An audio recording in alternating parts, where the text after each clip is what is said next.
Welcome to the Trap House Podcast. Thanks for joining us. If you haven't already, please like, share, and subscribe on all social media platforms.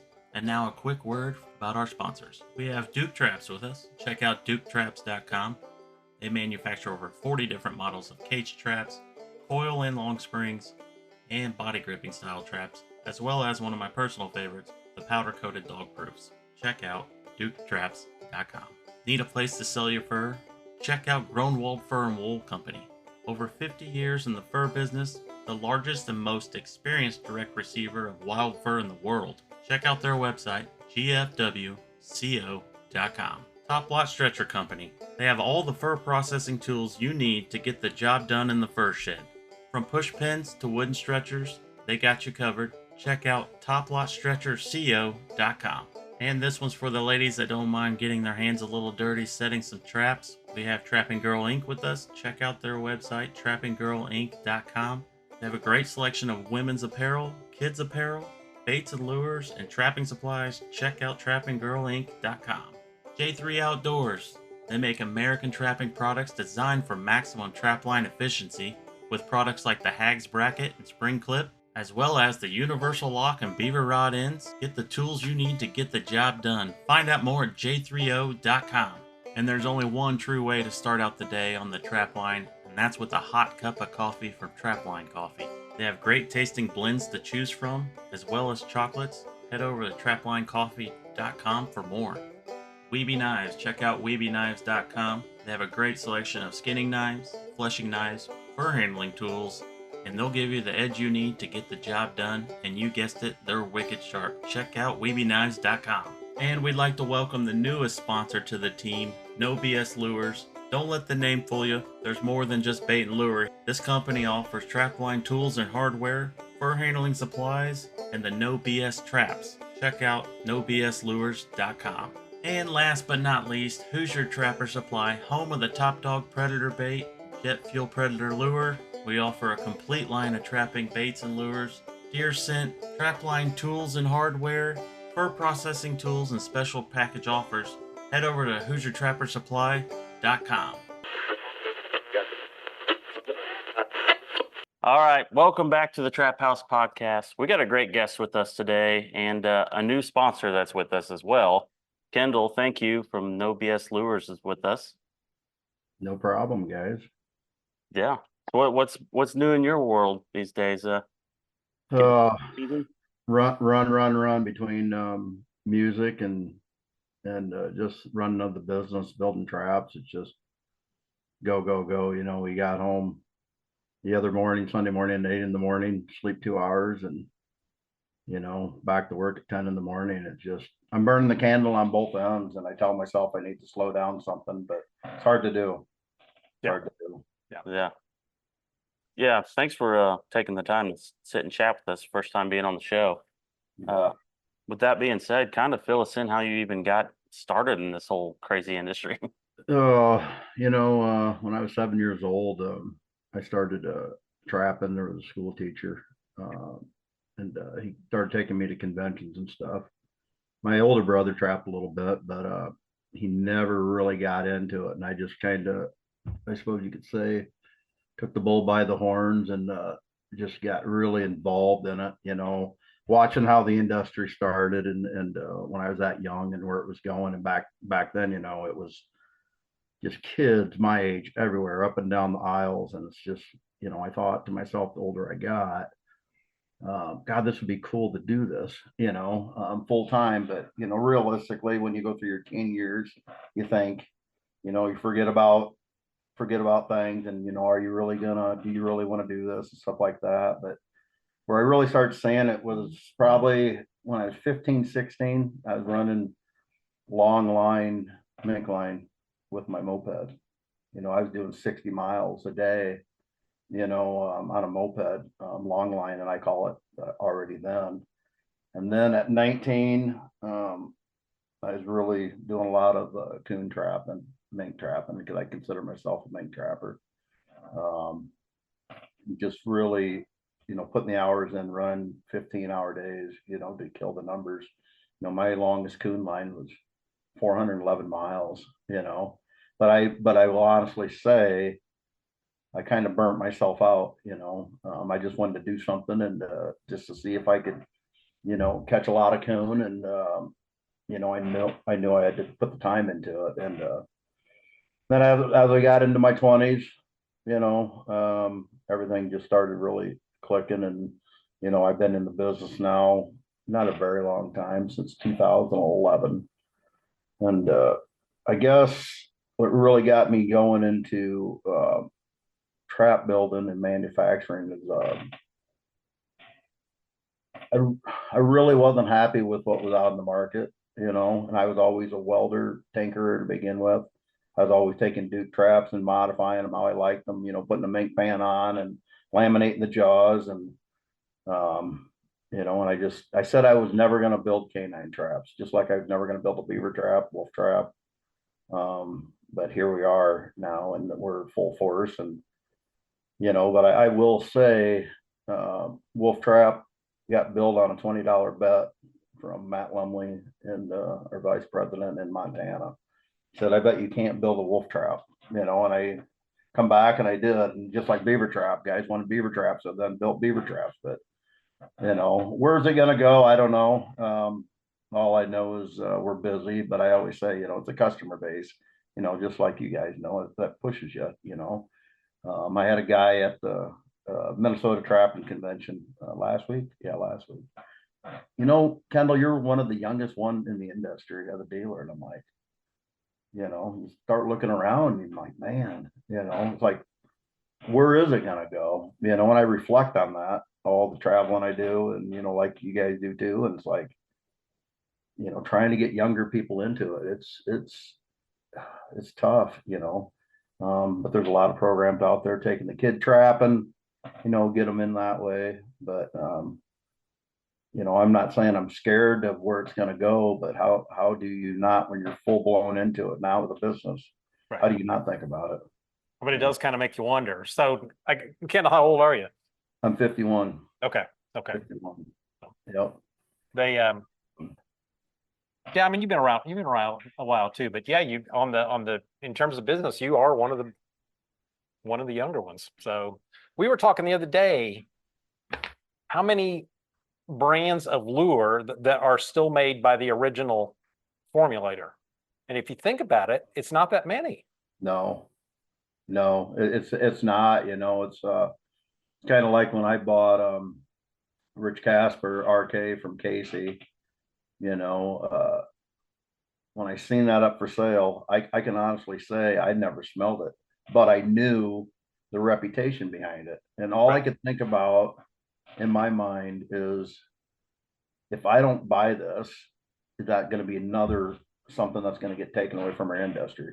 Kind of like the death ray, same thing, but the lure makers, it's like, if somebody don't pick them up, to keep that going, where does it go? Right. Wayside, Right.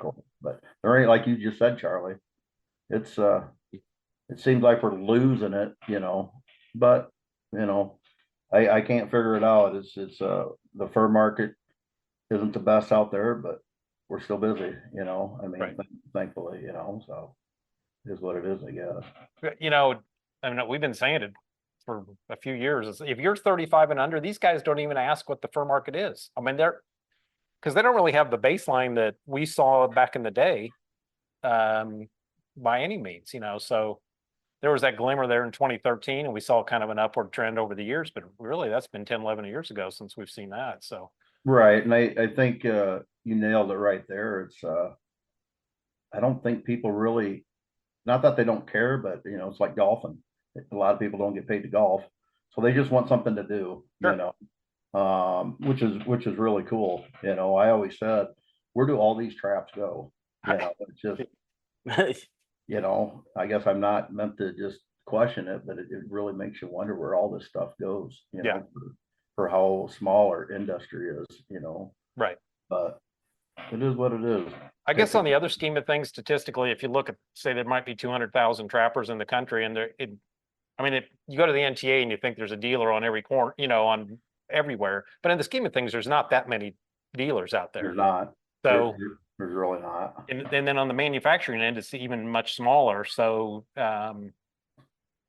to push that product out there. So, Right. I mean, we're right in the heart of, we were kicking around the idea for a couple of years, and brother's trying to call me, but kicking around the ideas for a couple of years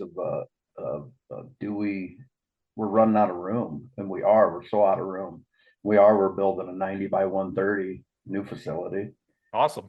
and we're going to all, just because welding's been the toughest thing for us. We haven't been able to keep stock, and since we've been open. Is it a good thing? It is, but it really makes me nervous. And I'm finally to the point where we're going robotic welding,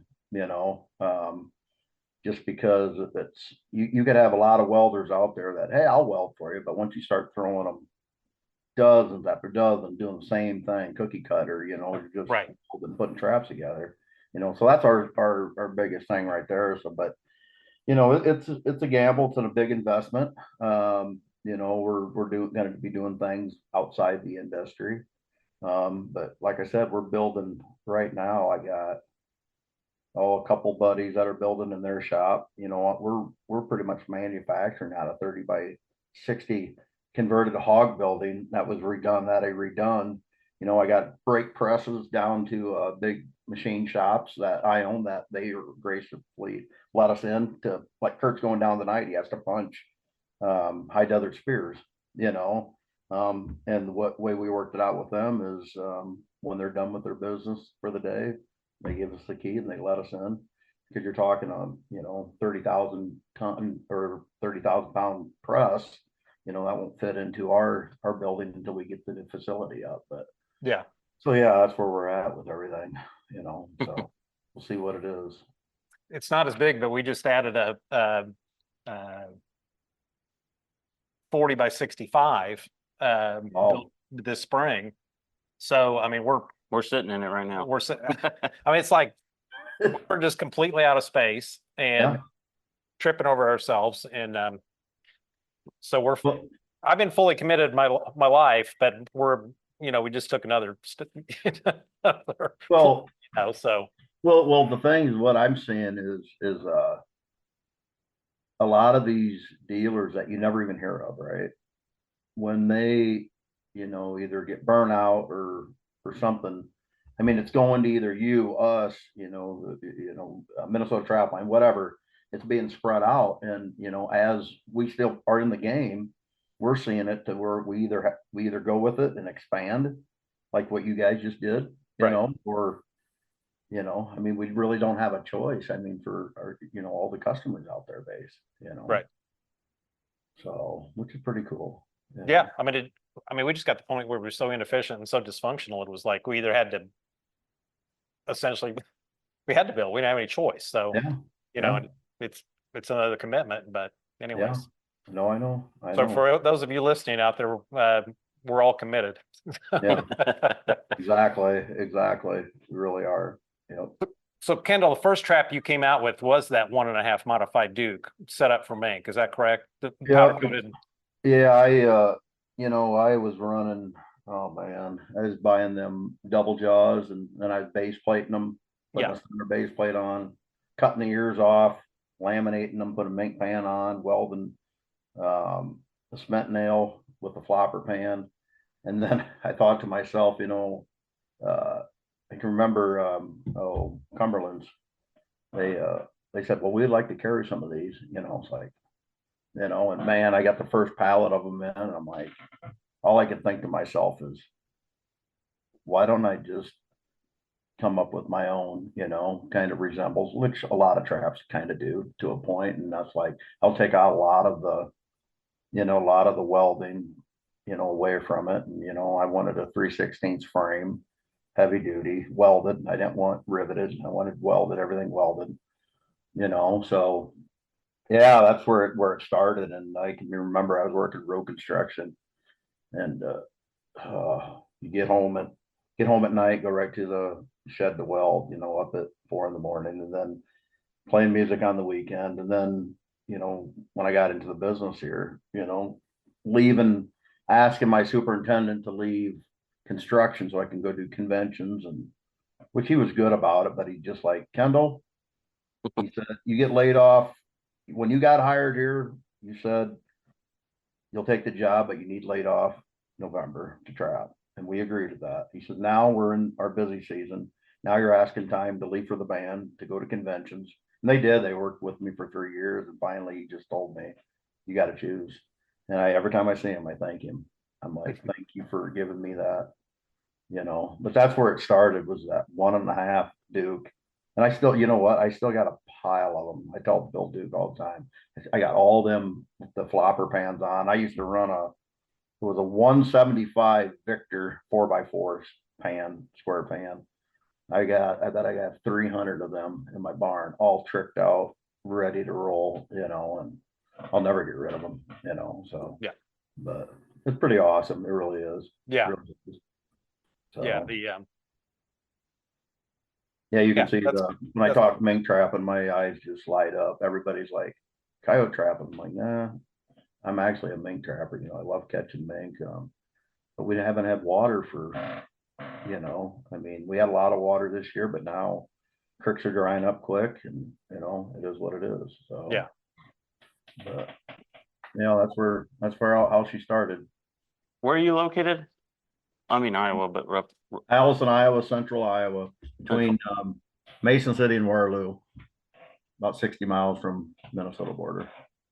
So I'm in a good area for, trapping mink. I mean, you got the ditches, the deep ditches with a lot of tile, but yeah, I mean, I just hope we have water, because before I get too much older, I want to do X amount of coyotes, coon, mink, and, but last couple of years we've been dry, so it's what it is. That's similar to what like Gerald Schmidt was running back in the day when he was running lots of mink traps. Is that correct? As far as type of country? Oh yeah. Yeah. I mean, everybody pretty much run the 1.5 trap, or number 11. That might have been not the greatest mink trap, heck of a coon trap, but 1.5 was the way to go with the pocket set. I mean, you go out to like Pennsylvania. I can remember going to Minktoberfest, and I had to give a demo. It was a few years ago. I'll never forget. A guy said, well, go ahead and dig your pocket into this ground out here. Start going in, all you do is hit rock, and he looked at me and he's like, what are you going to do now, Iowa boy? I'm like, I'll tell you what I'm going to do. I'm going to take a 6-inch piece of tile, 12, 15 inches long. That's my pocket. And his jaw dropped down. Another guy come up over to me at the end. He goes, you've been in our state for a half an hour. And he said, you just told everybody what I've been doing for years to catch 50 or 70 mink. I mean, you take with what you got, Right. But yeah, that trap is, and it's crazy because today, I mean, we were just, F&T called, and they're back ordered on them on the 1.5 laminated, and Kurt took how many dozen orders today. So it's weird how, where the fur market is, but we have water, and that's what, I mean, we're selling grounders left and right, and just like, but people are going to do it. You know what I mean? They're going to do it. Yeah. So, which is cool. Very Yeah. cool. But yeah, we sell. I had this talk with a couple dealers. They say they will sell more regular jaw or double jaw, but like F&T, it's or us, it's all laminated double jaw. It's crazy, how it goes. But it just means more welding. Yeah. That's all it means. So I've noticed over the years, like when we had that spike in 2013 and everybody's jumping back into it, that now the way it is, we sell percentage wise, proportionally a higher end trap, much more of those than we do the lower end stuff. When the market gets super high, you start selling everything that's about as cheap as, you know what I mean? Yep. So they're buying Duke 1 3/4 round jaws, that kind of thing. Just a price point. And then you saw a lot more of that kind of stuff. But as the market, like where we're at now, is basically everybody left wants a good quality, a higher end trap. Right, right. You know, it's just, I was talking to just a guy at the NTA, you know, and I can remember talking like with traps or just how people are buying. I can remember when we bought the death rate from Lee Steinmeier. He's like, you're gonna sell more 2-footers, 10 to 1 than 3-footers. Us, we're selling 3-footers versus 2-footers. Well, a couple of guys, I really paid attention to it. It's like there's more guys getting into ADC work, you know, and they're getting paid for it. So that's some of this pushing why people are buying, I believe. You know, and a guy told me that. He's like, oh yeah, he's like, I just got into this 2 years ago. And he goes, my buddy's now into it. He said, we're doing damage control work because the market, nobody's trapping. And he says, we want whatever we need, you know, set us up, you know. So I think we're seeing a lot of that going on. You know, so guys are buying. But you know, when that fur market comes back, that little glimpse in that coon market, which there is around here, man, I mean, we're seeing it on the, you know, the drowners, the 1/2s, and, you know, guys that I know for a fact already have 300, 400 of my traps. And, you know, you just put another order in for 20 dozen, you know, so did they sell them, get out of them? I don't know. Are they in the barn hanging? But, you know, I ain't gonna, I mean, I'm not gonna complain. You Yeah. know, not gonna complain at all, but it's pretty cool. Pretty Yeah. cool. I mean, I have wondered where all this equipment goes. I mean, year after Oh. year, it's just crazy. Yeah. I mean, it's just, I wonder about that all the time. But, you know, like me, I have throughout the states I trap, I got probably 300 extremes in each state already planted in a barn somewhere or in a shed. All I do is hook onto my toy hauler and go to that state and everything's there, you know. So but to do that, you know, it's not cheap to outfit, you know. But I think that's where it's going. You know, I have a lot of friends that are down in Texas, you know, trapping. You know, everybody's looking for that next place to get paid, you know. I mean, I had 2 calls this week, or emails. I'll give you X amount of dollars if you can get me into here. It's like, nope. You know, here's the reason, Van. I mean, you work at something hard and you don't know what could happen. You know what I'm saying? Not that you want to hog it all, but you know, if you don't know somebody, that's kind of playing Russian roulette to say, oh yeah, go down to here and, you know, here's where I'm trapping, you know, go to this furniture, you know. So So when did you kind of get into canine trapping then? I always canine trapped. But when I built the business, I said to myself, I'm going to start it with coon and I'm just going to slowly release that out there, which I did. The videos, the coon bait, da da da. I had that all planned to do it this way. Then I was going to do mink, which I did, and then I was going to do coyotes. I mean, I always trapped canines, but I was really into the mink trapping. But I knew I had to. I felt like that's the way I had to do it to build a business that when you're being competed against, you know, the big dogs. I mean, and I'm a trapper. I am. I always said, you know, I'm probably the worst business person because I'm 100% trapper. You know, I'm just there to, you know, sell our products and talk about stuff, and you know, but yeah, but out of state, you know, doing out of state trapping. I started down in Mississippi, Alabama. That's been, man, I don't even know. It's been a while ago, and I just knew down there. I said to myself, I was down in Alabama one night skinning them coyotes. I don't know why it was, but I skinned them coyotes. It was like the Rocky. It was like the Rocky movie. I had a little light in this shed hanging over me. I was drinking a beer or whatever. It was like midnight, and the fleas and everything was going. It was raining outside, water dripping through the shed. And I just said to myself, I need to find a sandbox, you know, and you need to find a sandbox and don't look back. And that's where, you know, Arizona. I'm in Arizona now, and New Mexico, and of course the Dakotas. But I do. I love though the South. I mean, I did the Mississippi, beaver trap and all that. I really love that, but it will really tell you what kind of trapper you are when you're starting to get 3-4 inches of rain in the water and the gumbo, and it's tough. You look at them guys that are down doing that, man, you gotta see it through. Yeah.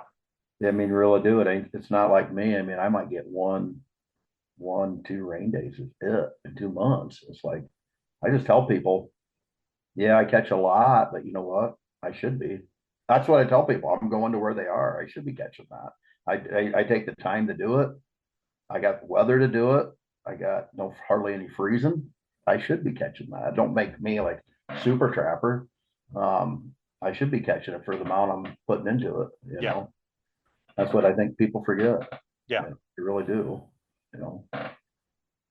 Yeah, I think we've been there in those down south monsoons and swamplands. Yeah.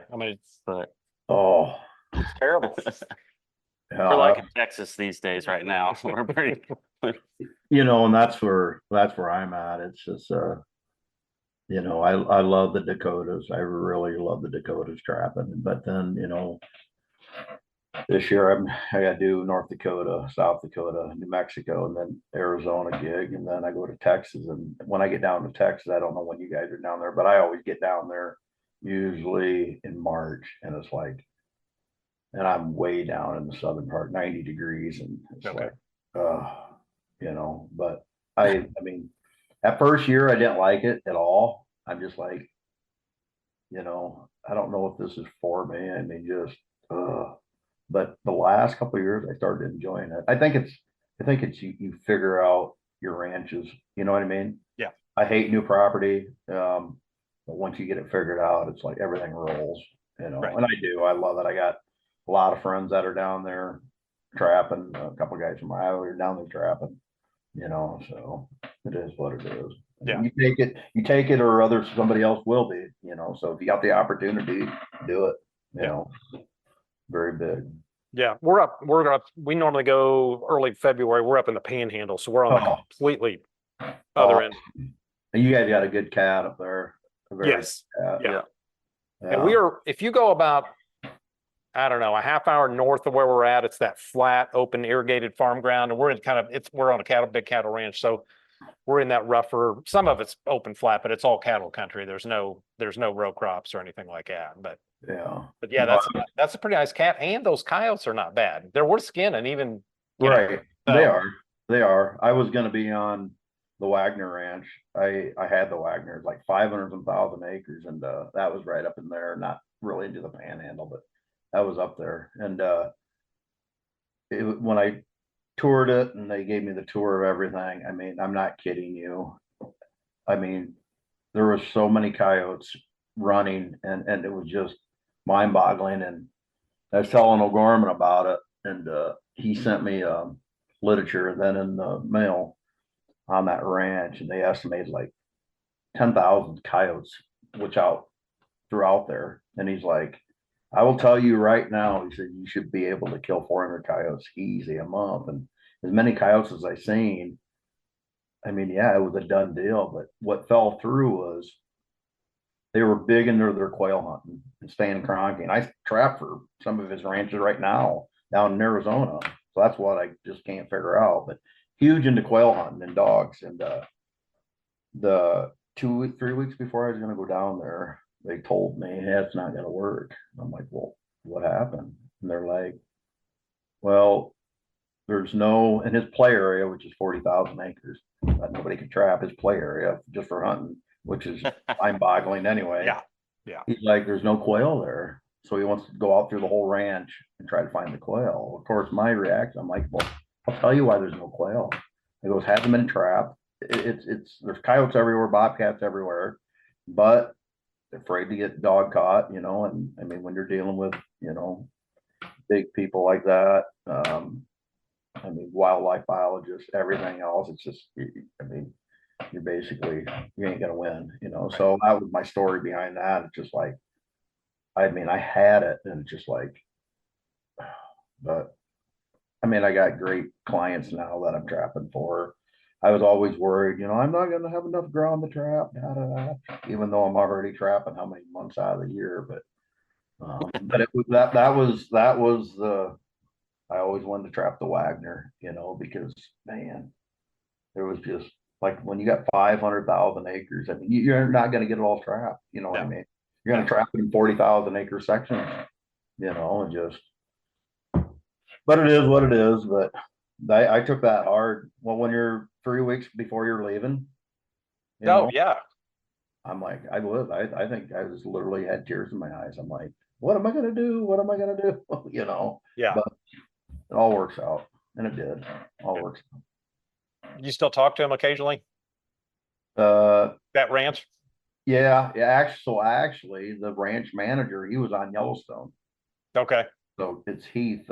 Heath was his first name. He was on Yellowstone for he had to play a little part or whatever. I think he was in a bar or whatever. And some chick asked him to dance or whatever, and that was his part. But I reach out to him all the time. Hey, if you need a trapper, we'll keep you in mind. I mean, it's not gonna happen. But like I said, I'm to the point now, the ground I got, the ranches I got, I'm dedicated to them, and it's them ranchers down there in Arizona, they're just like, make sure you're back here next year. You can't leave us. And all them ranchers are handed down. Sure. And so that you deal with this person. But like I said, none of us are. We're not getting any younger. So do it when you can. That's what I always say. Yeah. Community, you better be doing it. Yeah. So Yeah. Over the years, I've talked to a number of people that are trapped here in Indiana, or, I'll see them on a regular basis, and they all, now some of them are gone already, and they talk about, oh, they like to go out west and trap, or they'd like to or even go to Iowa or wherever, and they were just talking about running, 10 days or a couple weeks or just for, and they never did it. And it's like, and I think there's people out there that just um, they're almost not upset, but they're like, well, must be nice. I mean, whether they're joking or whatever, it must be nice to be able to trap it. It is. Yeah. I dedicated my life I say this all the time in the back of my catalog, Living the Dream. I dedicated my life back in 93 to do two things, to make sure I consider them always a hobby and to make a living on that. And, I'm fortunate enough to be doing that, but I tell people, it's like, if you don't like something, you better find what you like and you better do it, because life is too short. I mean, there's a lot of guys, like I said, all the time. Well, how do you get into this? How do you get into this? I'll tell you how I get into it. I find that one rancher, and I let them find all the other ranchers, because I can't pull on a lot of these places with an Iowa plate. I mean, the Iowa plate. Hey, can I trap? Yeah. I mean, you have to have a good relationship with your rancher. Yeah. Get that in. Yeah, and that's how. Yeah, it's like anything, and that's how I went about it. I had a guy at the NTA. Man, is there anything you can do? It's like, man, I don't. I'll do what I can, but you got to kind of watch.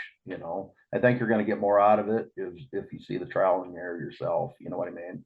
That's what I look at as the trial and error of being turned down. No, the Wagner Ranch. Yes, you can trap it, and then no. I worked at it harder to find more places in Texas. And now it's just it went into. I said I was going to be done in beginning of or end of March. Now it went into April, just then, because I had to be back for music shows, but now I got stuff lined up in April when I really need to be done because of the heat. But see what happens. See what happens. I just need to say no, I guess. Yeah. So we definitely got to talk. You mentioned music. We got to talk some music because I'm a music lover. Yep. So you gonna sing for us right now on the spot? Probably not. Don't put me on the spot. I can Not the get proper up microphone setup. I understand. Exactly. We don't want to break the speakers that are ones we do have here. But it's Yeah, I mean, music's been a passion, man, for a long time, and it's just I've been doing it for so long, traveling, touring, did the tour, but just like I said, getting home at my brother Kurt, he's in the band, plays bass. I got both of my brothers into music, and my older brother does sound, does huge sound systems. He just did a show with Sawyer Brown, stuff like that. So it's pretty cool, but it comes down to it right now. I can remember Gerald Schmidt. He tells me, and he told me quite a few years ago, and he's like, man, I don't know how you're going to do it. He says, running the trap supply business and leaving to go to shows and, singing. And it's like the NTA had to leave Thursday, the NTA, go 3 hours, go play music, and then come back. Of course, I was back for the, Friday and Saturday. And then Minnesota, I had to leave, went up, set up, had to leave Friday, go play Friday night, go back up Saturday. Mike Mazur, he went up and run my booth for me. I got there about 11 o'clock, just enough time to start tearing down and hook on the trailer, go back, do a show Saturday night, but it is what it is. I mean, it's hard to, and Justin, I mean, if you like music, it's hard to let that go. I told myself I need to back off, but it's an addiction, really. It's an addiction. Well- I call it, I'm a concert junkie, Yeah. 100% addiction. Like I go to, Charlie can tell you, everything I could possibly go. Yeah. Yeah. It's just, the only thing that's getting to be a little much is, man, we left up there to Minnesota. We were up by Gerald doing the street dance, and last Saturday night we got done. We play normally 4 hours straight music, just straight music. 4 hours of straight music. Time to tear down, I think we got in the truck at like 3 in the morning, 3 or 4 in the morning, and then just drive home. My brother's big on, I want to be home. I want to be home. Me, I'd be rather like, let's just get a hotel room. Where do you draw the line? Right. I mean, there's so many nights hearing them rumble strips, and it's like, I don't know, but it is what it is. It's like, I always say, I'm gonna slow up a little bit, but we're already booked. I think we got 12 shows already for 25. We're already booked at some casinos already next November up in the Minnesota. So it's like, well, I know I got to play till next November for sure. So it's pretty cool. When you do demos at conventions, I hear you put on quite the show. You sing for the audience. I'm always Yeah. at the booth. I've never actually been able to attend or sing. We're very big on military, very, very, very big on military, and respecting the country, the flag, and I've been doing God bless Lee Greenwood, and Okay, that's you know what, I did hear that echoing through. yeah. I thought it Yeah. was better than Lee Greenwood. I don't even like that guy. What's up? No, but I wasn't gonna, and because my throat was a little hoarse that day, and I had a guy come up. He's like, "Hey, I got one request." I'm like, "What's that?" He goes, "Will you sing at your demo?" And I'm like, "Oh man, I suppose." So it's good. I mean, it was a perfect setting. United States flag. Oh yeah, it was awesome. Yeah, I mean, just for where everything's going, and it's like, but it's no matter how many times you do it, at first I get choked up every time, it's just, I mean, if you're into music, you get really deep what a musician goes through, they tell all their life stories in 3-4 minutes, and just some are good, some are bad. Yeah. Yeah. But That's cool. I know NTA next year, Brian Nelson's asking, he wants me to track down a bluegrass band, I believe. that would be cool. So we'll see. That'd be awesome.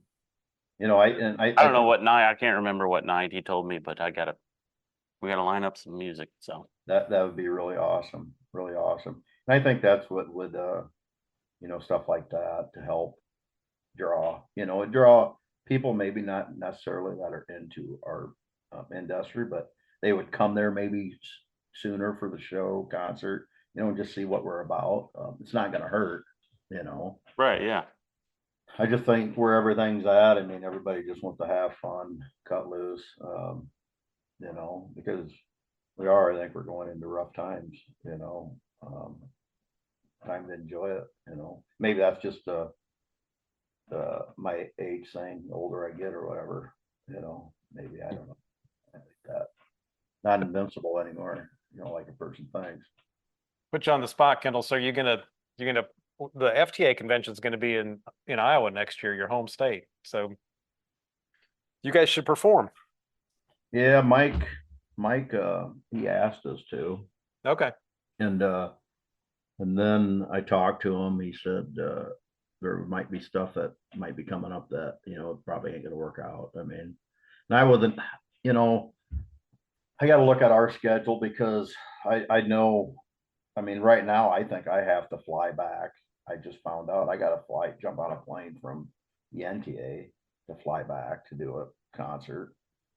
And then I think the next weekend, which is Iowa, I think we're booked, but that's where I told Mike, I'd have to see. But yeah, I mean, it'd be cool to do something, stuff like that. And I got a lot of, I mean, that whole week or even before, I mean, right now they're talking about the NTA Western is tying up with the PA, and it's like, I was talking with Leon and Denise from Top Lot, and I said, well, if we go to that, I think it's the Western convention when they want to do it, we'll have one day to load and to get the PA.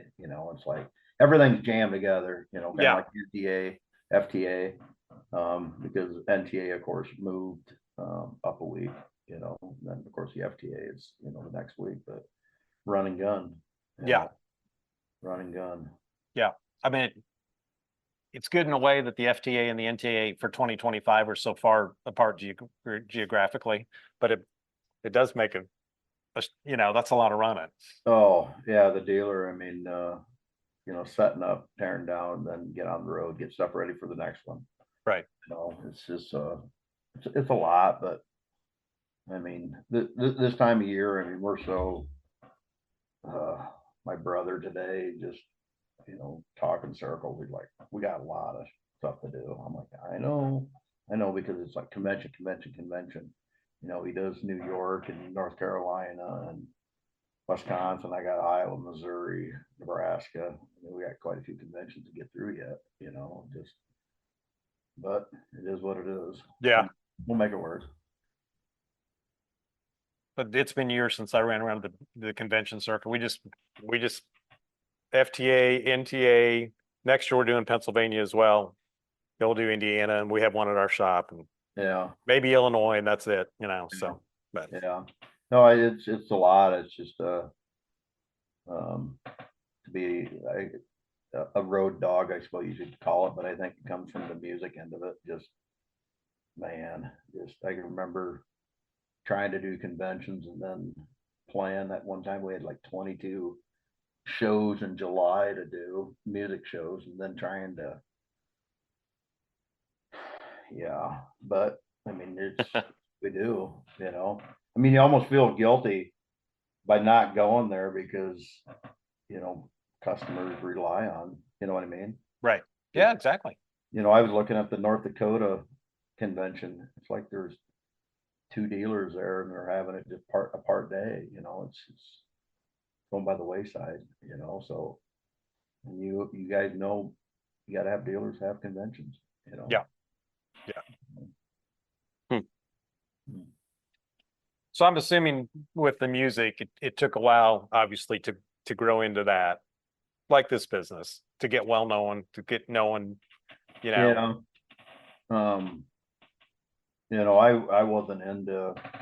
I got into it a very, very strange way. Lost a dear friend to a car wreck, and I just wanted to do it. That's when I said back on July 4th, 1993, I said, I'm going to dedicate my life to 2 things, that, you know, to make a living at, that I cannot get enough of. I'm Yeah. doing it, you know, just after all these years, still doing it, you know. There was a older lady, she's been following us for years, and she's like, she sees this once a year play. She's like, "Oh, you're still up there doing it." And I'm like, "Well, you know, that's all I really know, you know." But yeah, it's a lot of trial and error, you know. Did the Nashville thing. My drummer now works for, or my cousin, he works with Miranda Lambert, Nashville. When our first band broke up, he went right to Nashville, got hooked up with the Mavericks within 6 months, and now he works with Miranda, you know, and just, so it's pretty cool, you know. Yeah. That out, thanks progress and stuff like that. So, Yeah. the trapping, I don't know. We were down there in Nashville and we were like, God, this could happen. And I was scared that it could take away from my trapping. And I was, but I don't regret it. I mean, was my first love, you know. And that's why you know, I'm happy the way it worked out, you know. Yeah. Yeah. Got the best of both worlds. Yeah, exactly. Exactly. Yep. Yep. Well, that's great.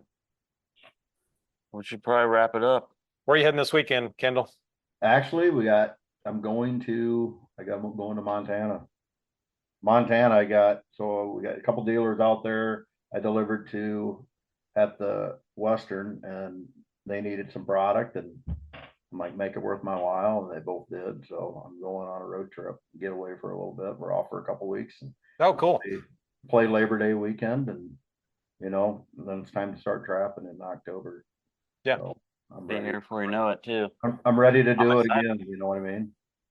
I mean, it goes quick. Yeah. It goes quick, but I'm ready. So You ready? I'm ready. So if anybody wants to contact you, just it's nobslures.com. Is that correct? yep. nobslures.com. Shoot me an email, nobslures@gmail.com. We're very good about, well, Kurt is. We usually try to answer the phone 7 days a week. He does. We're very big on that. Sometimes you don't get at it, but we try to, you know, be most accommodating as we can. So yeah, like I said, I really appreciate the opportunity, guys. It means a lot, you know.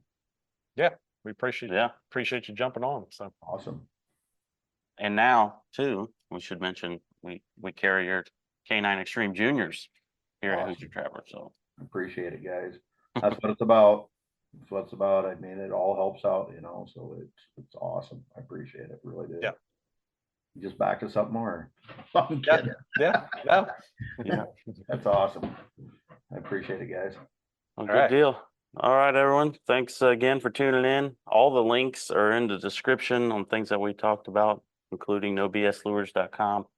And we'll be back in 2 weeks with another guest. Yeah. So Yeah. all Awesome. right. Thanks, We'll see you guys. later, Kendall. Appreciate it.